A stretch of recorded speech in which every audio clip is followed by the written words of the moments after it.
Thank you Kak Worship, luar biasa. Boleh kita kasih tepuk tangan teman-teman kita yang luar biasa. Saudaraku, selama bulan Mei kita belajar diajak untuk dive deeper. Selama bulan Mei kita dibawa Tuhan untuk belajar betapa pemandangan dari atas, dari permukaan dengan ketika saudara dive deeper, it's totally different, sangat berbeda. Nah setelah itu kita sudah menyelesaikan KKR, rangkaian KKR 10 hari. Hari ini saudaraku tanpa terasa kita masuk di dalam seri yang baru di bulan Juni. Yang mana saya mau membawa saudara gereja ini jadi gereja yang strong in the spirit, saudaraku. Karena sesungguhnya itulah core gereja mula-mula.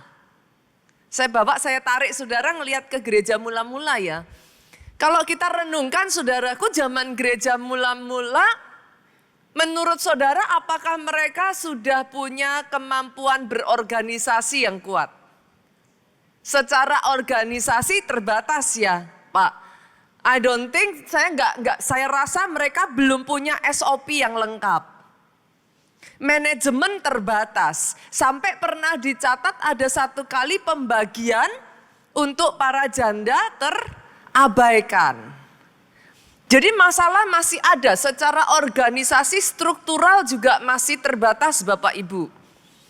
Kalau saudara mau berbicara fasilitas, saya yakinkan saudara enggak seperti kita hari ini. Secara fasilitas jelas-jelas terbatas Pak. Apalagi zaman itu senggol kiri kanan, enggak ada sosmed. Mau ajak orang, mau bawa orang juga terbatas. Tapi mereka punya satu. Kehidupan rohnya mereka kuat.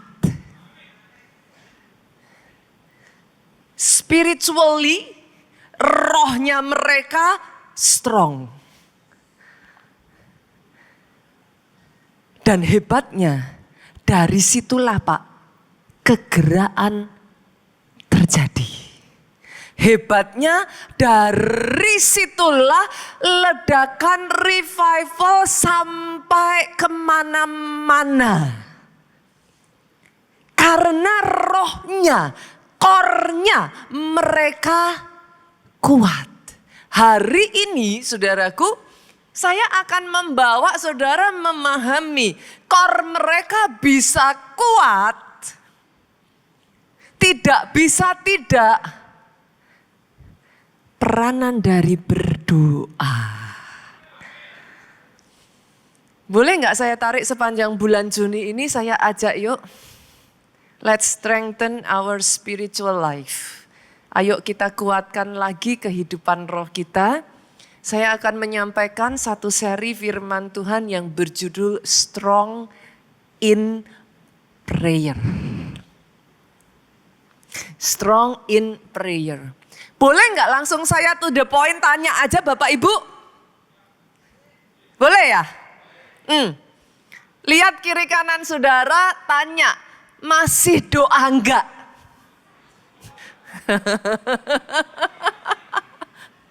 Saya tembak aja ya, masih doa atau enggak? Wow, kita kasih tepuk tangan buat Pik. Karena jujur saudaraku, saya bersyukur saya hidup di sebuah negara yang actually Indonesia ini very religious. Saya rasa saudara setuju dengan saya. Bahkan survei mencatat 93% orang di Indonesia percaya Tuhan. Percaya Tuhan ya. Tuhan yang mana tergantung, percaya Tuhan. Kalau saya tanya kepada saudara, berapa banyak dari saudara yang percaya Tuhan itu ada, boleh angkat tangan saudara? 93% orang Indonesia percaya Tuhan. Tetapi percaya Tuhan tidak langsung menjamin orang berdoa.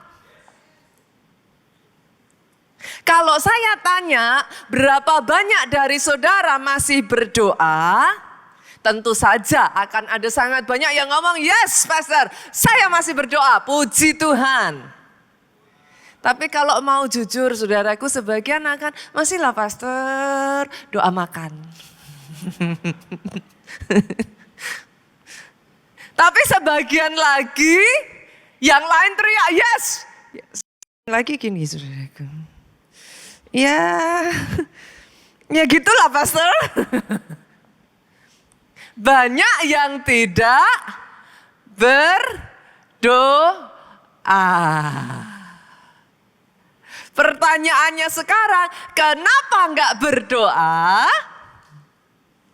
Karena jujur saudaraku, banyak orang menganggap doa enggak penting. Perhatikan poin saya. Apa yang saudara anggap penting kau prioritaskan. Betul dong? Kalau saudara menganggap, berapa banyak di sini menganggap uang penting? Semuanya rohani loh. Nggak ada yang bilang uang penting. Saudara makan belinya pakai daun.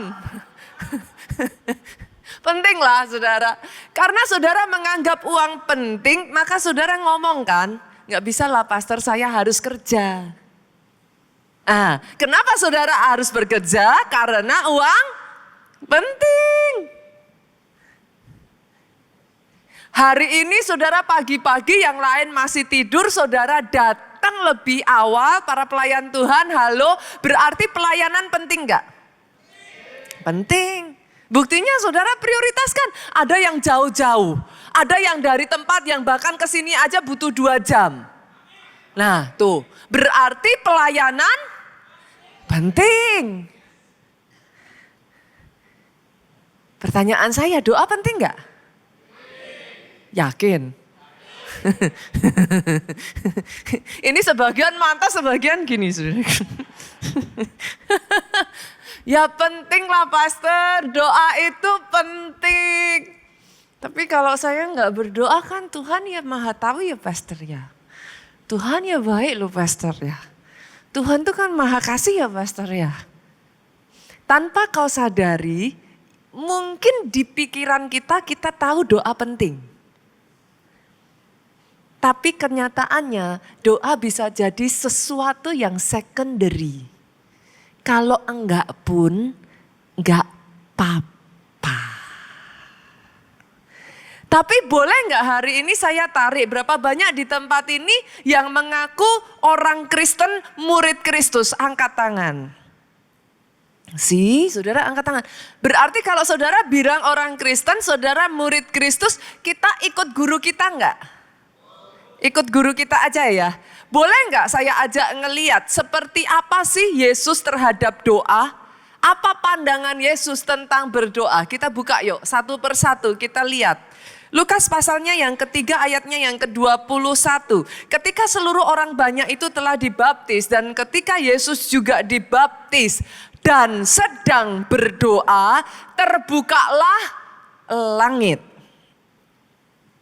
Saya mengambil dari titik ini apa poinnya pastor dari ayat ini. Yesus tidak hanya memulai pelayanannya dengan baptis. Dia memulai pelayanannya di dalam doa. Saya tarik lagi yuk Markus 1 ayat 35 multimedia bisa bantu saya dengan cepat ya. Markus 1 ayatnya yang ke-35. Pagi-pagi benar waktu hari masih gelap. Apa? Ia ngorok. Yesus ngapain saudara? Yesus bangun, dia pergi kemana? Untuk apa? Dia pergi ke tempat sunyi dan berdoa di sana. Ada di sini yang mengatakan, pastor, saya tinggal di tempat yang cukup padat. Mana saya bisa doa, yang lain tidur. Saya nggak punya tempat untuk berdoa. Yesus tinggal bersama dengan murid-muridnya dan sama persis saudara keadaannya. Dia juga tidak punya tempat untuk berdoa. Tapi Alkitab mengatakan pagi-pagi benar ketika hari masih gelap, ketika yang lain ngorok. Yesus keluar, dia cari tempat yang sunyi dan dia berdoa di sana. Lukas 5 ayat yang 16. Akan tetapi ia mengundurkan diri ke tempat yang sunyi dan main game. Berdoa saudaraku. Ini saya mengajak saudara kan karena saudara bilang kan pengikut Kristus toh.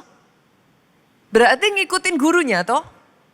Teladan gurunya kayak apa gitu kan. Yuk saya ajak lagi ya Lukas 5 ayat 6, Lukas 6 ayat 12. Pada waktu itu pergilah Yesus ke bukit untuk berdoa. Dan semalam-malaman ia berdoa kepada Allah. Semalam-malaman nonton drakor. Yang mana? Yang mana? Saya bawa lagi boleh? Matius 6 ayat 9 sampai 13. Yesus mengajarkan murid-muridnya untuk berdoa. Lanjut lagi ya. Matius 26 ayat 39. Multimedia boleh munculkan. Bahkan pada saat momen dia mendekati salib, dia mengajak muridnya berdoa. Terakhir saudara, dia menutup hidupnya. Lukas 23 ayat 46. Dengan satu doa yang sangat terkenal. Ke dalam tanganmu kuserahkan nyawaku. That is your very Jesus. Poin saya jadi gini saudaraku. Berapa banyak yang percaya Yesus anak Allah, aminnya yang paling keras. Sebagai anak Allah, dengan semua kuasa dan keajaiban dan mujizat yang dia kerjakan. Yesus masih merasa butuh berdoa.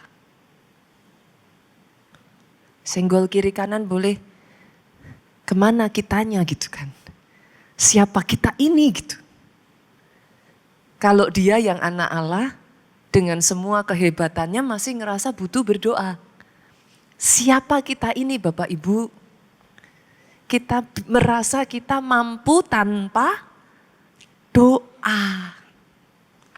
Saya landasi ini dulu boleh Bapak Ibu? Karena akan ada bersamaan dengan majunya perkembangan zaman ini orang-orang yang akan bertanya kepada saya, Pastor, apakah doa masih relevan? Saya nggak heran sih kalau muncul pertanyaan itu, saudaraku. Sekarang saudara kalau mau kirim pesan, mau kirim teks, mau kirim chat, message, tinggal hitungan detik kan? Udah nyampe. Kalau saudara mau pesan makanan, itu hanya beberapa klik aja. Zaman sekarang butuh jawaban pertanyaan, tinggal tanya AI. Kok tanya Tuhan, Pastor, kelamaan? Sekarang AI bisa jawab. Masih butuhkah saya berdoa? Ini jadi pertanyaan ya, Bapak Ibu ya. Is prayer still relevant? Apakah doa masih dibutuhkan? Dengan kondisi zaman sekarang ini yang mana saudaraku semua strategi, semua pertanyaan udah semakin pinter AI-nya. Saya tambah lagi. Pengobatan medis sudah semakin hebat. Is prayer still relevant? Masih dibutuhkankah untuk berdoa? Saya tarik dulu boleh enggak? Saya ajak saudara ngelihat dulu yuk pendahulu-pendahulu kita. Penasaran enggak sih? Ada yang penasaran enggak sejak kapan Alkitab mencatat manusia berdoa? Enggak terpikir ya? Enggak terpikir ya saudaraku. Kenapa? Karena di zamannya Adam dan Hawa, manusia tuh berjalan berduaan sama Tuhan.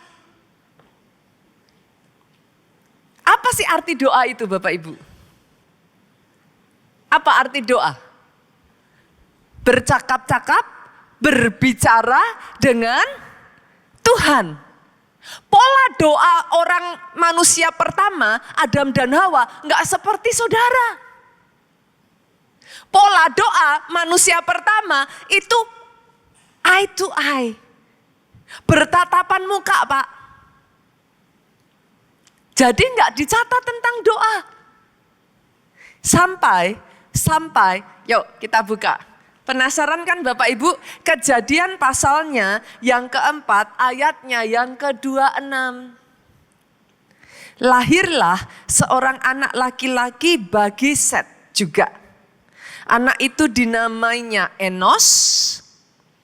Waktu itulah orang mulai memanggil nama Tuhan. Saya tarik saudara ke terjemahan versi mudah dibaca. Ada loh saudaraku. Namanya versi mudah dibaca. VMD. Ini beneran, saya nggak bikin-bikin singkatan saudara. Ini memang ada Alkitab versi mudah dibaca. Set juga mempunyai seorang anak, ia menamainya Enos. Pada masa itu orang mulai berdoa kepada Tuhan. Oke ya. Jadi zamannya Adam dan Hawa enggak saudara. Kenapa? Karena ya langsung ngobrol. Turun sampai Set. Mulailah orang itu mencari Tuhan. Tarik lagi nenek moyang kita boleh? Siapa bapak orang percaya? Abraham. Kalau kita tarik ke Abraham, Pastor, apakah Abraham berdoa? Yuk kita lihat, semua harus ada ayatnya saudaraku. Kejadian 12, ayatnya yang ke-7 sampai ke-8. Sama-sama yuk baca dengan suara keras. Ketika itu Tuhan menampakkan diri kepada Abram dan berfirman, aku akan memberikan negeri ini kepada keturunanmu. Maka didirikannya di situ mezbah bagi Tuhan yang telah menampakkan diri kepadanya. Bahasanya bisa beda-beda ya saudara. Tadi yang di Kejadian memanggil nama Tuhan. Yang di sini mendirikan mezbah bagi Tuhan. Artinya apa saudaraku? Berdoa. Kita tarik lagi yuk nenek moyang kita yang lain, Musa. Keluaran 15 ayat 25. Apakah Musa berdoa? Mari kita lihat. Musa berseru-seru kepada Tuhan. Ini bahasa yang beda lagi saudara. Kata berseru-seru kepada Tuhan ini menunjukkan satu seruan yang muncul dari dalam hati yang paling dalam. Berdoa. Again and again di dalam Alkitab, saudara akan menemukan, saudara melihat kita punya pendahulu Pak, nenek moyang yang kuat di dalam doa dan kehidupan rohnya. Oke? Pertanyaannya sekarang, bagaimana dengan sekarang, Pastor? Masih perlukah kita berdoa? Kan pertanyaannya balik itu lagi. Bolehkah saudara mengikuti logika saya? Zaman boleh berubah Pak. Betul ya? Dari zaman dulu nggak ada handphone, dari handphonenya masih segede gaban, sampai handphone udah sekecil mungil sekarang ini saudaraku. Zaman berubah, betul. Kemajuan teknologi semakin pesat, betul. Tapi bolehkah saya katakan ini? Same things never change. Ada hal-hal yang tidak berubah. Apa contohnya, Pastor? Saya tanya saudaraku, dengan kemajuan zaman yang ada sekarang ini, apakah saudara masih butuh oksigen? Udah maju loh zamannya Pak. Dengan semua kemajuan zaman ini masih butuh bernafas enggak? Ada enggak yang setelah ada AI enggak nafas lagi? Pulang katanya.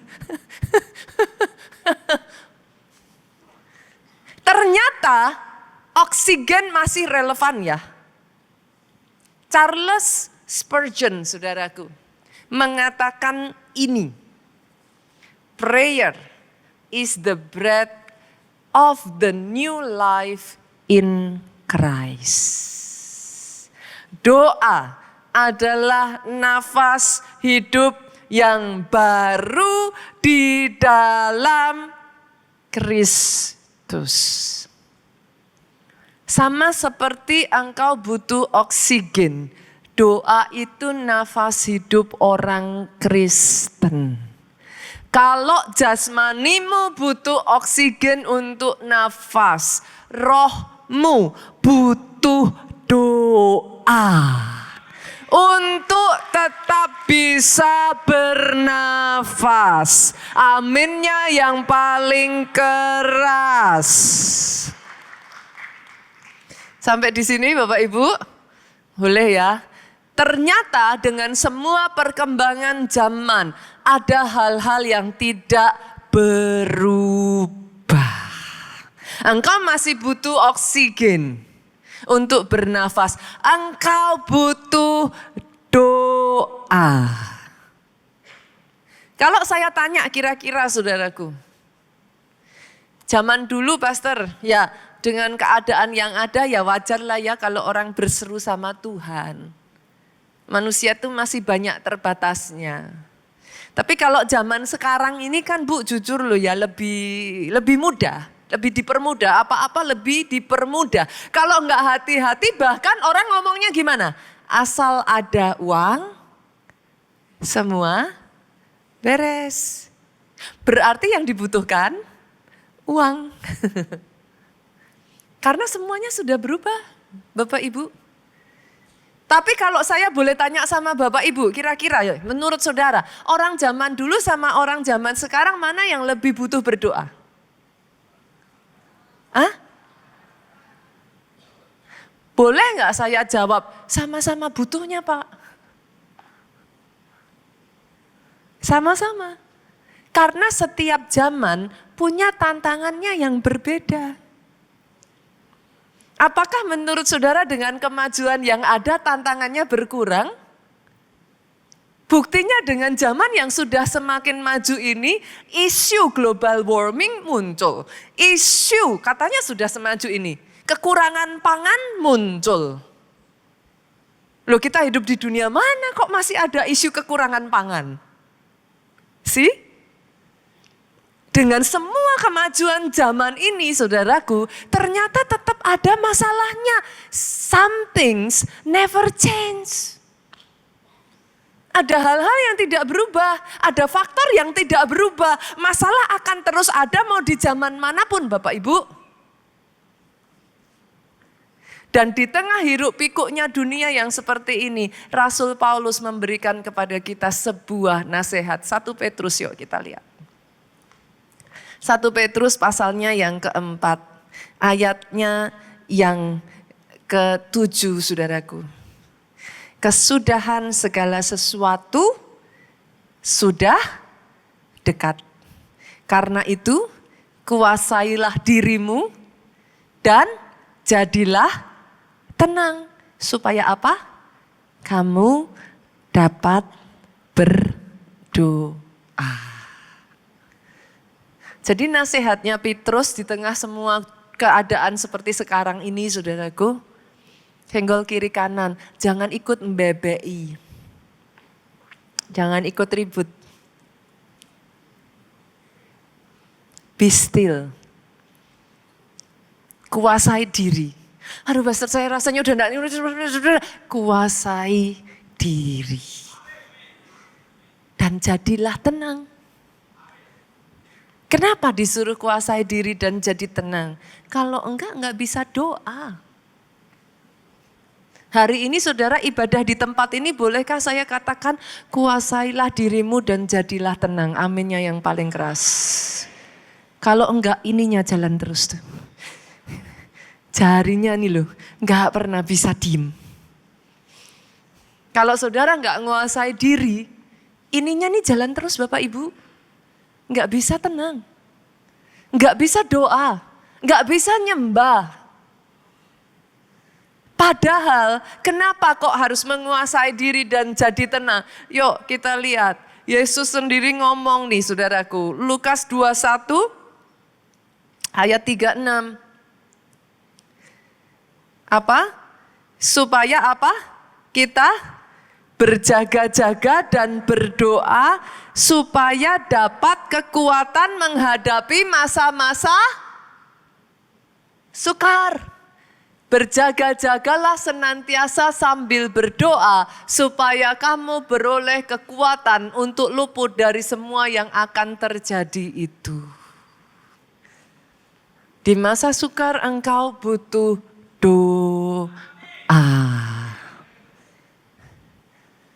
Hari-hari ini gak jadi semakin mudah Bapak Ibu.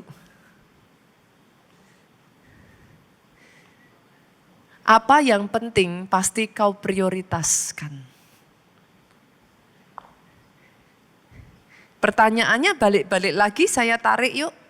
Kenapa dengan semua understanding ini orang masih gak berdoa?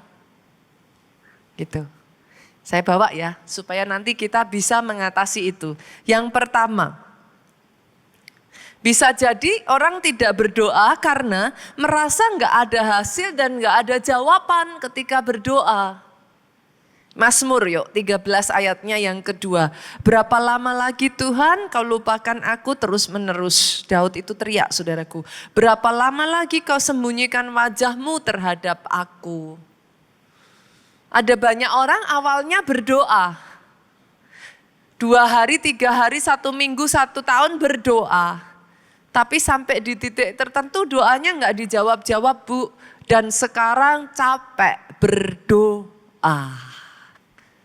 Kenapa? Karena seolah-olah nggak cepat.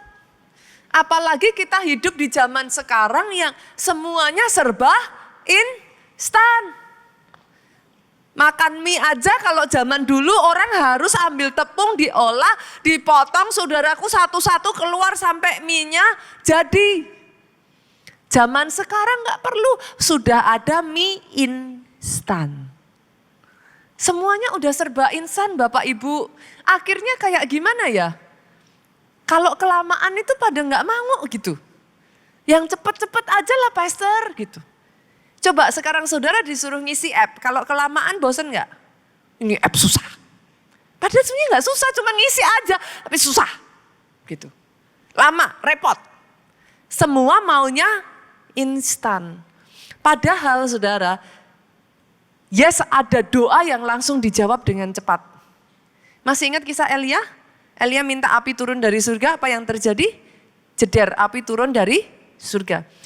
Dalam kehidupan saudara ada jawaban doa yang secepat itu. Sampai di titik yang saudara itu takjub, bagaimana mungkin jawaban doa bisa secepat itu? Kayak seolah-olah itu membuat saudara ngerasa kayak gini, ih Tuhan tuh bener-bener ada ya. Aku tuh baru ngebatin loh, belum juga ngomong loh, sudah kejadian gitu. Betul? Tapi Elia yang sama, yang berdoa api turun dari surga dan secepat itulah api turun. Pertanyaan saya ketika Elia minta hujan turun, apakah hujan langsung turun? Dia suruh loh bujangnya naik turun terus sampai 7 kali. Hujan gak turun-turun, itu the same Elia loh Pak. Orang yang sama loh. Gitu. Kenapa? Berapa banyak di sini yang masih percaya dia Tuhan? Angkat tangan saudara. Masih percaya ada Tuhan? Angkat tangan saudara. Kalau memang saudara percaya dia Tuhan, izinkanlah dia jadi Tuhan. Banyak orang ngomong dia Tuhan, tapi marah kalau dia beneran jadi Tuhan. Loh maksudnya gimana pastor? Yang namanya Tuhan tuh gak perlu jelasin ke saudara tuh. Yang namanya Tuhan itu gak perlu bertanggung jawab kepada saudara atas apapun yang dia lakukan. He is God. Yang namanya Tuhan itu terserah dia punya waktunya. Halo? Tapi ketika dia menjawab sesuai waktunya, saudara ngomong apa? Tuhan jahat. Lah kan dia Tuhan.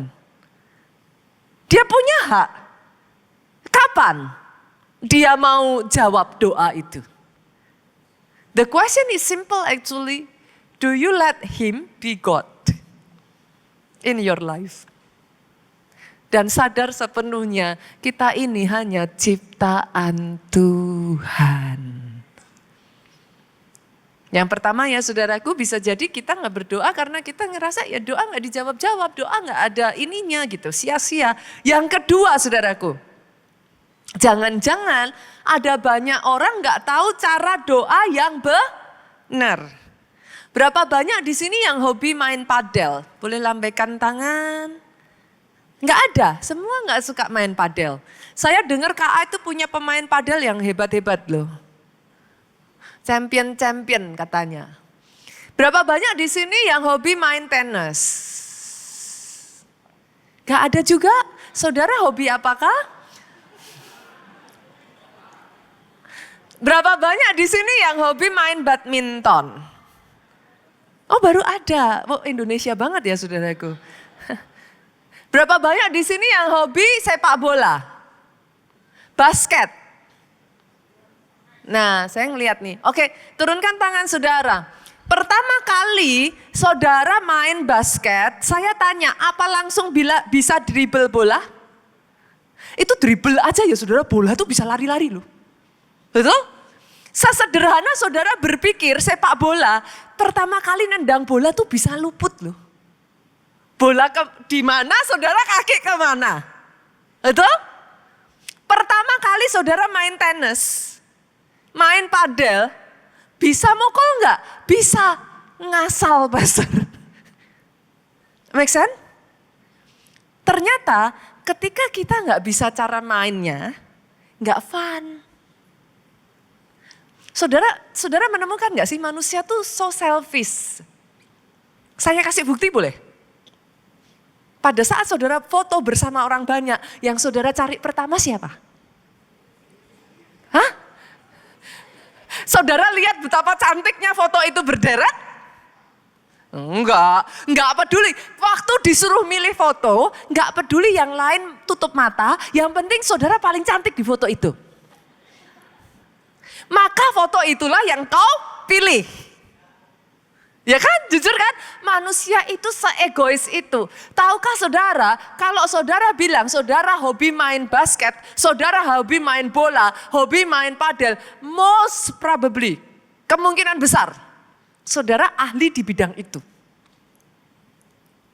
Itu bukan no offense, gak ada personal thing about basketnya, atau bolanya, atau raketnya. Tapi kalau saudara nggak hebat di situ, saudara ngerasa I don't like. Saya nggak suka. Tapi kalau saudara hebat di situ, saudara feels like I love it.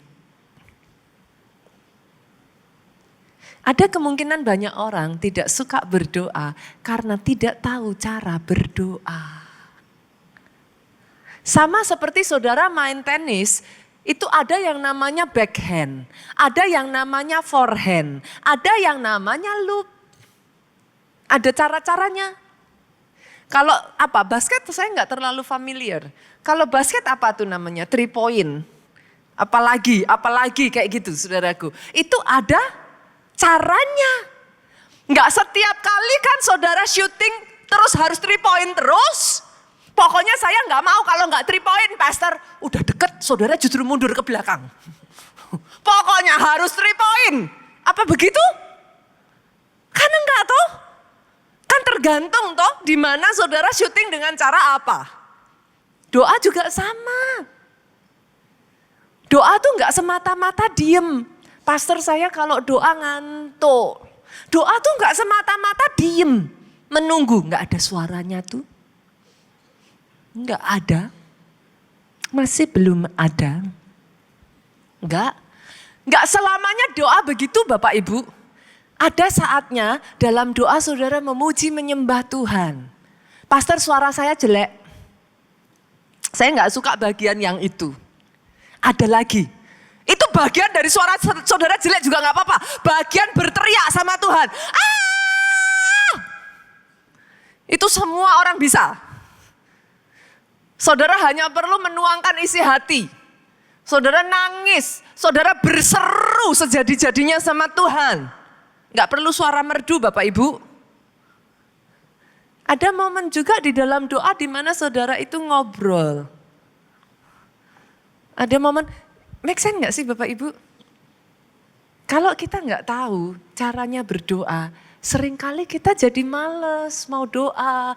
Doa gak enak, doa gak seru, gak fun.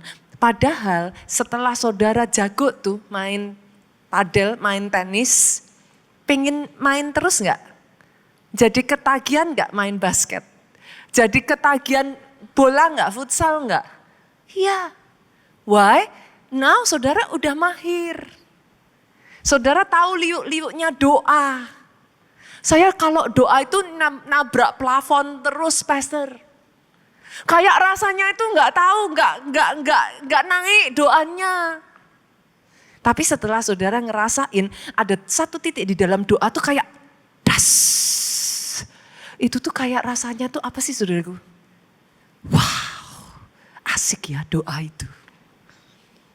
Oke? Jadi bisa jadi yang kedua mungkin belum tahu caranya berdoa. Yang ketiga saudaraku, nah ini, yang ini saudara. Yang ketiga, terlalu sibuk. Terlalu sibuk. Kesibukan itu adalah musuh terbesar kehidupan doa. Berapa banyak orang kalau disuruh doa jawabannya apa Bapak Ibu? Sibuk pastor, harus kerja. Apalagi? Sibuk pastor yang ibu-ibu ngurus anak. Apalagi? Sibuk pastor nggak ada kan yang bilang sibuk pastor nonton drakor. Merasa nggak enak gitu. Tapi semuanya orang akan bilang doa itu sibuk gitu. Nggak bisa, nggak punya waktu karena sibuk. Tahukah saudara? Ada satu orang itu yang menyentuh hati saya. Dia ngomong kayak gini saudaraku, yuk kita buka saudara. Kita lihat saudaraku. Martin Luther pernah berkata, I have so much to do today. Aku punya begitu banyak hal yang aku harus lakukan hari ini. That's why I must spend the first 3 hours in prayer. Aku begitu sibuk, aku begitu punya banyak hal yang harus aku selesaikan. Aku begitu penuh. Itu sebabnya saking aku tuh harus ada banyak hal yang harus aku selesaikan. Martin tahu, I have to spend the first 3 hours in prayer. Menurut saudara Daud seorang raja sibuk gak? Bohong kalau gak sibuk saudara. Kita aja yang bukan raja aja sibuk. Siapa orang di Jakarta yang gak sibuk? Semua orang sibuk. Tapi hebatnya saudaraku setelah Daud jadi raja, bukannya doanya ditinggalkan, dia bangun pondok Daud. Tambah kurang kerjaan kan? Kalau tadinya dia doa sendiri, sekarang 24 jam dalam satu hari dia angkat puji-pujian di hadapan Tuhan. Dia dirikan itu pondok Daud. The same understanding yang sama, pewahyuan itu diberikan kepada Pastor Obaja. Itu sebabnya kenapa keluarga Allah punya pondok Daud. Waktu itu satu kali Pak Obaja itu sedang berjalan saudaraku. Tuhan ngomong bangun pondok Daud. Pak Obaja ngomong gimana caranya. Butuh orang sebanyak itu, gak mungkin orang 24 jam mau datang. Saudara tahu apa jawaban Tuhan? Kamu loh bisa bayar ada security yang berjaga 24 jam dalam sehari. Masa membangun pondok Daud untuk aku, kamu bilang gak bisa. Itu rema yang Tuhan berikan kepada Pak Obaja dan dari situlah dimulai sejak dari mungkin sudah hampir 20 tahun sekarang gereja kita di kota Solo, kecuali waktu pandemi kemarin ya saudaraku, mengadakan pondok Daud 24 jam dalam satu hari. What for, Pastor? So that everybody, whatever that is. Saudara akan takjub loh, di pondok Daud saudara nggak nemuin semua orang berdoa. Saya itu pernah di pondok Daud nemuin orang tidur. Loh saudara bayangin aja jam 3 pagi. Awalnya saya marah saudara, ini kan pondok Daud kok tidur. Tapi ketika ditanya saudara tahu apa yang dia jawab? Pastor, saya nggak bisa tidur di rumah saya. Insomnia Pak. Setiap kali saya pulang ke rumah, mata saya akan terbuka lebar. Tapi saya heran, di tempat ini saya bisa tidur. Saudara mau bilang apa? Mau diusir? The reason is simple. Ada hadirat Tuhan di sana, dia merasa tenang. Hati yang gelisah itu disingkirkan, saudaraku. Tahukah saudara, dari situlah hidupnya dipulihkan Tuhan.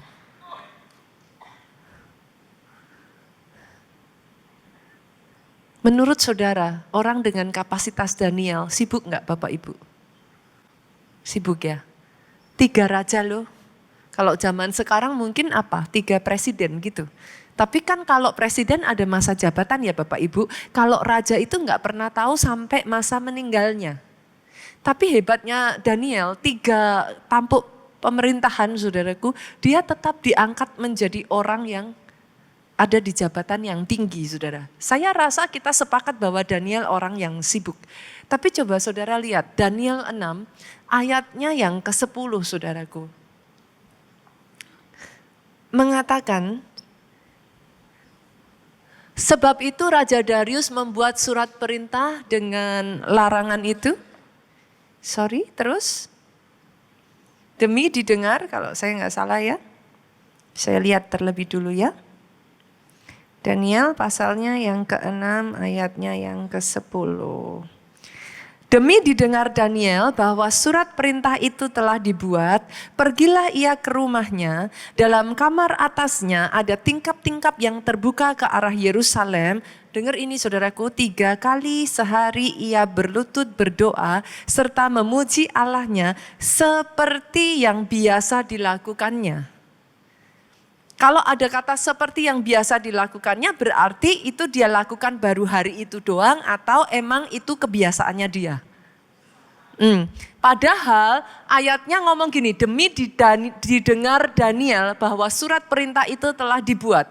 Artinya pada saat Daniel mendengar sebuah surat perintah itu dibuat, yaitu surat perintah yang melarang siapapun orangnya untuk menaikkan permohonan baik kepada Tuhan maupun kepada manusia selain kepada raja.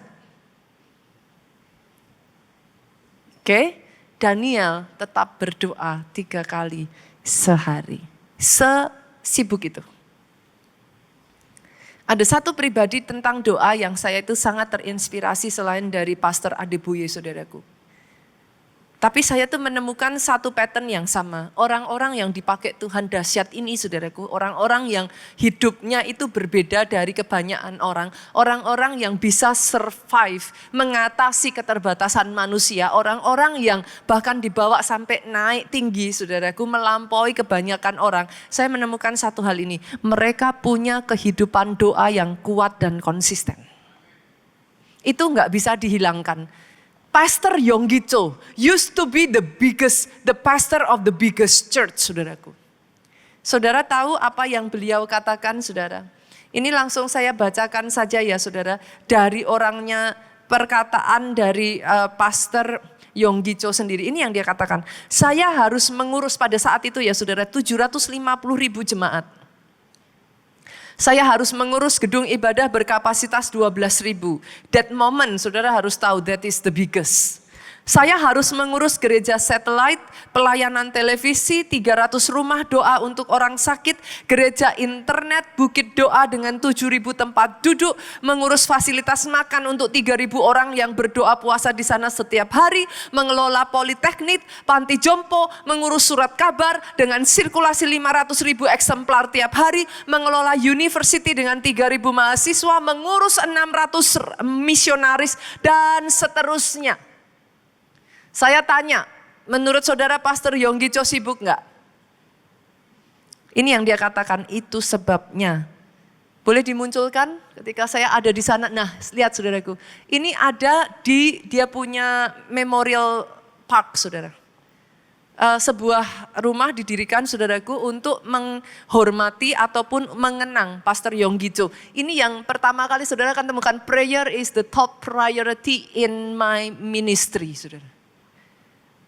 Dia berkata seperti ini, Justru itulah saya perlu berdoa 3-5 jam setiap hari untuk bisa melakukan semua tugas saya itu dengan baik.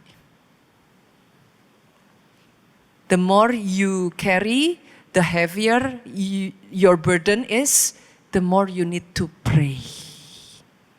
Boleh dibalik Bapak Ibu? Bukan semakin sibuk gak ada waktu berdoa. Semakin sibuk dan semakin berat tanggung jawab saudara, lebih butuh berdoa.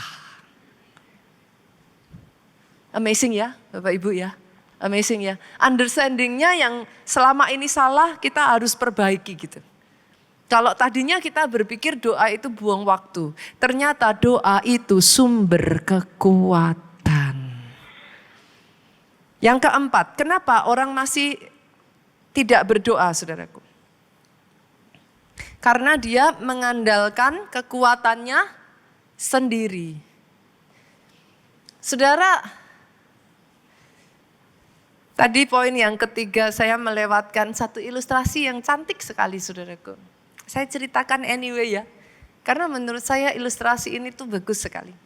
Satu kali 2 orang penebang pohon dia diberikan target harus menebang sebanyak mungkin pohon hari itu. Penebang yang pertama berkata, aku tidak akan beristirahat supaya aku bisa menebang pohon lebih banyak. Lalu kemudian dia menebang satu persatu pohon itu tanpa beristirahat Bapak Ibu. Lalu penebang pohon yang kedua dia melihat, dia tuh bingung. Ini temennya ini kok dikit-dikit nanti dia nemuin berhenti, duduk. Nanti nebang lagi, dikit-dikit dia temuin duduk lagi. Duduk lagi.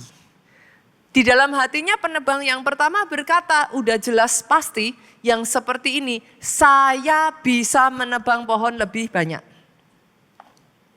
Menurut saudara pemenangnya penebang pohon pertama atau yang kedua?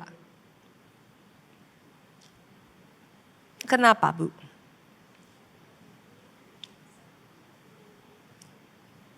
Jadi ternyata saudaraku pada saat dia duduk, dia bukan cuma beristirahat. Dia mengasah kapaknya. Penebang pohon yang pertama kaget, ternyata setelah dihitung, penebang pohon yang kedua lebih banyak. Kenapa saudaraku? Karena pada saat dia duduk itu, kapaknya diasah. Sehingga mukulnya sama Pak, dapatnya lebih cepat. Jumlahnya lebih banyak, lebih efisien. Doa itu sama seperti engkau mengasah kapak. Doa bukan buang-buang waktu Bapak Ibu. Doa membuat pikiranmu lebih jernih. Doa membuat engkau bisa melihat masalahmu dengan cara yang berbeda. Doa membuat yang tadinya sudah benang kusut terulur satu demi satu. Sehingga sama-sama seolah-olah saudara sibuknya, efisien dan produksinya lebih besar. Boleh ya? Sama seperti penebang tadi itu harus diasah kapaknya. Yang keempat tadi saudaraku, kita sering merasa kita bisa tanpa Tuhan. Ada seorang raja namanya Asa Bapak Ibu. Asa ini memulai karirnya dengan begitu baik di dalam roh. Ini yang harus dijaga ya Bapak Ibu, engkau bisa start in the spirit, tapi kalau enggak hati-hati mengakhirinya di dalam daging loh gitu. Satu kali Asa ini menghadapi sebuah tentara besar saudara. Kita buka ayatnya ya, kita lihat ya. 2 Tawarik pasalnya yang ke-14 ayat 11 sampai 12. Kemudian Asa berseru kepada Tuhan Allahnya, ya Tuhan selain daripada engkau tidak ada yang dapat menolong yang lemah terhadap yang kuat. Tolonglah kami ya Tuhan Allah, karena kepadamulah kami bersandar dan dengan namamu kami maju melawan pasukan yang besar jumlahnya ini. By the way saudaraku, pasukan mana yang dia lawan? Pasukan Ethiopia di bawah pimpinan Zerah.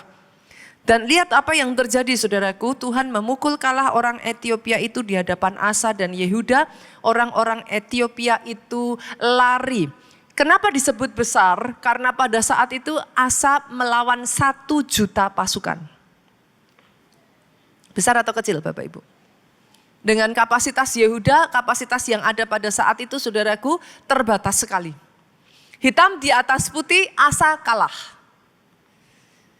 Tapi ketika Asa berseru kepada Tuhan, lucunya Asa menang Bapak Ibu. Di luar dugaan. Tapi sayangnya saudaraku, gak berapa lama setelah itu Asa berubah setia saudara. Lihat saudaraku, musuhnya jauh lebih sedikit. Asa melawan Aram saudaraku. Asa itu justru meminta bantuan kepada Raja Aram. Sampai ditegur sama Nabi Tuhan, 2 Tawarik 16 ayat 7. Karena engkau bersandar kepada Raja Aram dan tidak bersandar kepada Tuhan Allahmu. Sangat disayangkan, lanjut lagi 2 Tawarik 16 ayat 12 saudaraku. Dalam kesakitannya itu Asa sakit saudaraku dan akhirnya meninggal. Ia tidak mencari pertolongan Tuhan tetapi pertolongan tabib. Sayang ya saudara, orang yang tadinya so intuit, orang yang tadinya menyala-nyala dalam roh, tapi sekarang berubah setia. Kenapa? Karena mengandalkan kekuatannya sendiri.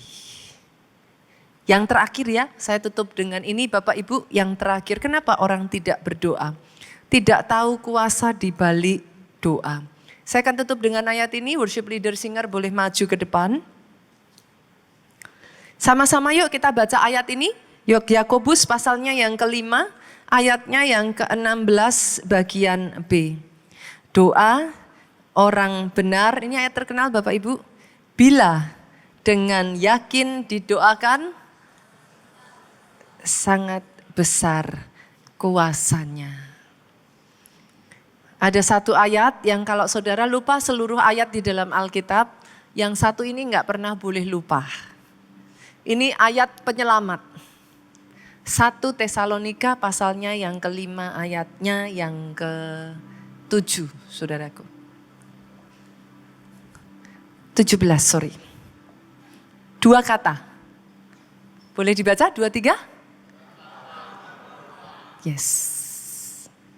Saat kau perlu Tuhan tahu, saat kau minta Tuhan dengar, saat percaya Tuhan bekerja,